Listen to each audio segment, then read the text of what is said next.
Have you ever stopped to think about how your favorite pen is always there on the shelf when you need it? It's not magic, I promise. It's actually this incredibly complex, data-driven system humming away, totally hidden from view. So today, we're going to pull back that curtain and explore the real science behind automated inventory management. Okay, let's dive right in. I mean, seriously, think about it for a second. You walk into a store, you go to the right aisle, and boom, there it is. It feels so simple, right? But behind that one little moment is this massive logistical dance, a whole science dedicated to making sure that one pen is patiently waiting for you right when you want it. It really all comes down to a classic balancing act. You can think of it as the Goldilocks problem, but for global business. If a company stocks way too much of something, they're just burning cash on storage, and all their capital is tied up in boxes just sitting there. But if they have too little, whoa, that's a whole other world of pain. We're talking lost sales, really unhappy customers, and sometimes huge financial penalties. The whole game is about finding that sweet spot, that just right amount.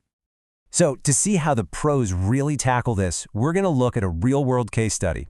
It's all about a partnership that was designed to conquer this exact problem. Okay, so here's the setup. You've got a big office supply manufacturer, and they team up with a massive retailer. Their shared goal? To build a totally seamless automated system, one that uses real-time sales data from 37 different stores to perfectly manage the inventory for just a single product. And believe me, the stakes here could not be higher. This isn't just about making customers happy. For the manufacturer, if they fail to deliver exactly what the retailer needs, precisely when they need it, well, that comes with a massive financial hit. The pressure is absolutely on. So how in the world do you perfect a system like this without risking millions of dollars in the real world? Well, it turns out you build a virtual one first. They created something called a digital twin. Just think of it like a video game version of their entire business, a perfect computer simulation of their supply chain. This let them run a whole year's worth of business, every sale, every shipment, every decision, all in a virtual world where they could test their ideas with zero real-world risk. Kinda cool, right? Now, their whole automated system really hinges on two key numbers. The first one is the reorder point. This is the trigger that happens at the retail store. The second their inventory of this product drops to 460 cartons, the system automatically sends a ping to the manufacturer saying, hey, we're going to need more over here. The second key number is on the manufacturer's side. It's called the production cutoff point. And this one is a really crucial cost-saving tool. If their own warehouse inventory is above this number, they can actually pause the production line for the day. That stops them from making and storing way too much product. Okay, so the reorder point, that was set in stone at 460 cartons. But the real billion-dollar question was, what's the perfect number for that production cutoff? So they used their shiny new digital twin to test two very different strategies, head-to-head. All right, strategy number one was the safe approach. They set that cutoff way up high, at 660 cartons. That basically means they'd always have a big stockpile ready to go, no matter what. Then you have strategy two, the lean approach. They set the cutoff much, much lower at 380 cartons, all to keep storage costs down and save money. So one's cautious, the other's aggressive. Which one do you think came out on top?